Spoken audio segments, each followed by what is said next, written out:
इंसाफ से याद आया कि सब कुछ मैंने सोचा, मैंने कहा बड़ी धुआंधार करूंगी।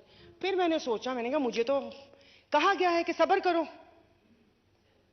तो फिर अब जब वहां से मुझे आ गया कि सब्र करो, हम तो कोई काम नहीं करने के, हम तो अभी छुट्टियों पे जा रहे हैं, तुम्हारे खून पसीने की कमाई से मैं पेंशन भी लूंगा और मैं वो भी लूंगा। तुम यहां पर बकवास करती हो, करती रहो, लोगों से गालियां खाती हो, खाती रहो। फेसबुक ट्विटर पे जो कोई गलत बात कर दो उस पर मेरी माँ बाप का शजरा भी निकाल कर गालियां दे देते हैं। तुम मरो 1,68,000 रुपए लेके, मैं तो 15 लाख रुपए लूंगा, लेकिन सब्र तू करेगी, मैं नहीं करूंगा और ना मैं कुछ कर सकता हूं। तो जो पेट्रोल है,